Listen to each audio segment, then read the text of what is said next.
Hey guys, it's Shamsa and welcome back to my little kitchen.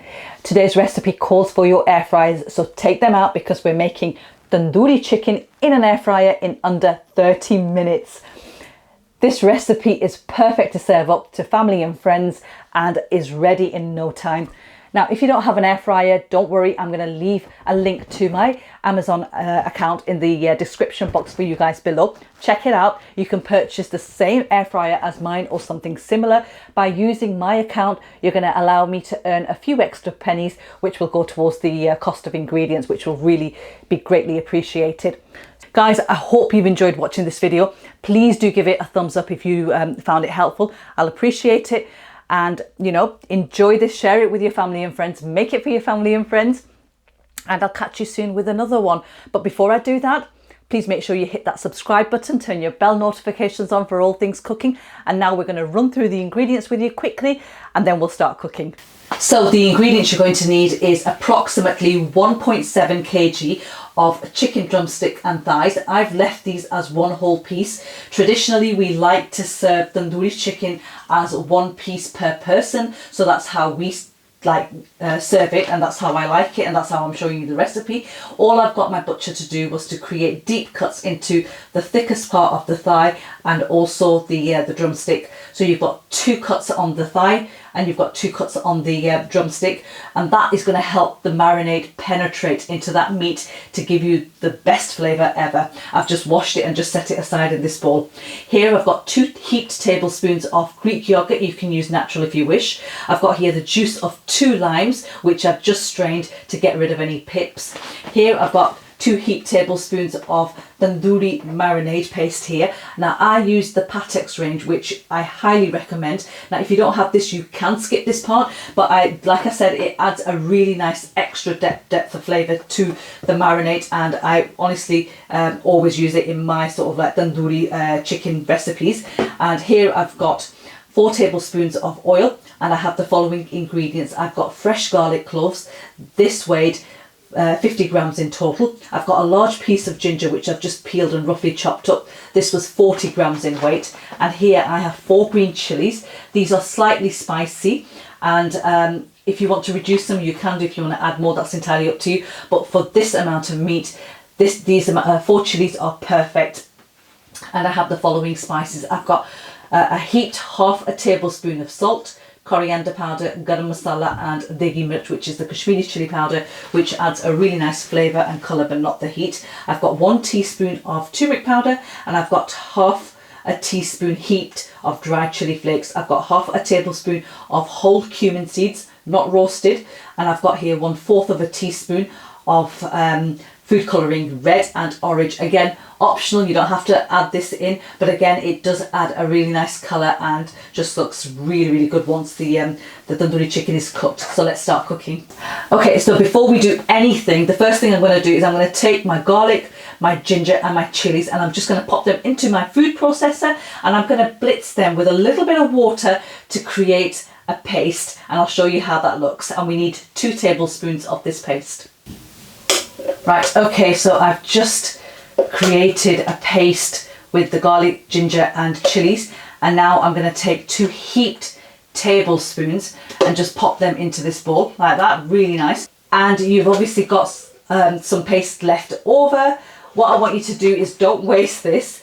Take yourself a silicone ice cube tray, fill that up, pop it into the freezer and just freeze it over, and then just take them out and pop them into Ziploc bags and use them in your recipes, so you don't need to make ginger garlic and chili paste again. So now that I've added that in, all I'm going to do is I'm going to add the remaining ingredients in. So in with the spices, first of all, the cumin seeds,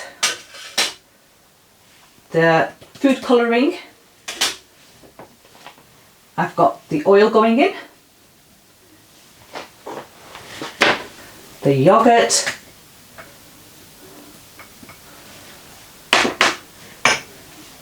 the tandoori marinade paste, and the lime juice. All of that goes in, and just whisk that so it's nicely combined. Perfect, so that's nicely combined, and all we're going to do now is we're going to take our chicken and just transfer this over.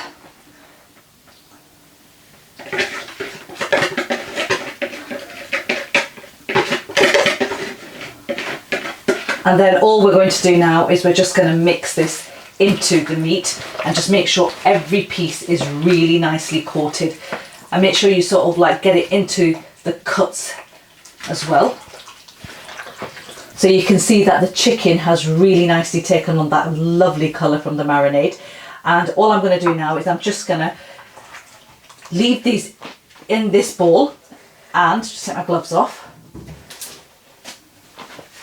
Set them aside and just get some cling wrap, and we're just going to cover this all the way around.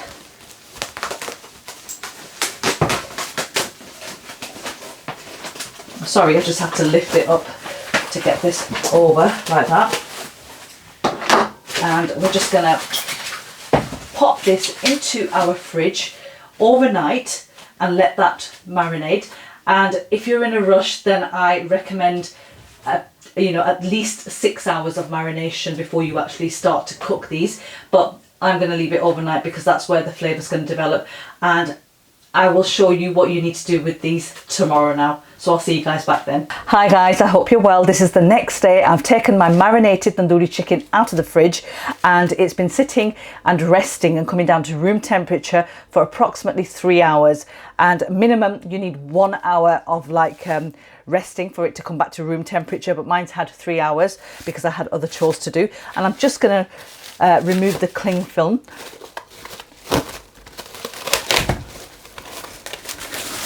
Oh, smells amazing. That tandoori marinade just hits you. So before we actually preheat our air fryer, what I'm going to do is I'm going to give this one final mix. Just make sure all of those ingredients from the bottom come up to the top, and just mix it really well. Right, so now that I've actually just mixed that up one more time, and this is ready to go into the air fryer, so I'm just going to set this aside and we're going to preheat our air fryer. Right, okay, so now we're ready to cook the chicken, and what we're going to do first of all is we're going to preheat our air fryer. Now, I know a lot of you say that you don't need to.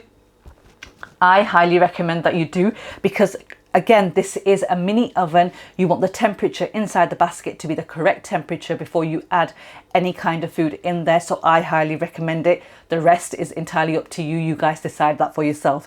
So we need to preheat the air fryer at 200 degrees C. So select the preheat function and just turn it on, and I'll catch you back in about 3 minutes time because it takes 3 minutes to heat up.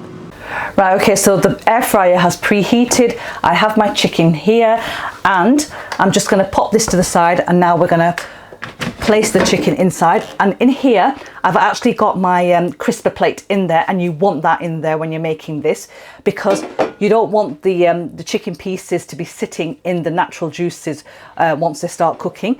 So I'm going to go in with a piece at a time, and what you want to do is you want to put this piece, which is the thickest part of the meat, facing downwards. So just arrange it in your air fryer, so just like that. And now we're going to turn our air fryer on, temperature 200 degrees C again, and it's going to be for 25 minutes. And I'm also going to turn on the shake button. Now, if your air fryer has this facility, then turn that on, because what that does is that reminds me halfway through the cook to shake the food. But in this case, we're going to be turning it over, and we're going to do that. So what I'm going to do is I'm going to show you throughout the halfway cook what you need to do. So all it is basically just we're going to turn the meat over. So allow that to just cook away, wait for the timer to come on through the halfway cook, and then we'll turn the meat over. So I'll see you guys back then. Right, okay, so the halfway timer has just gone off, and just quickly show you that's how they look.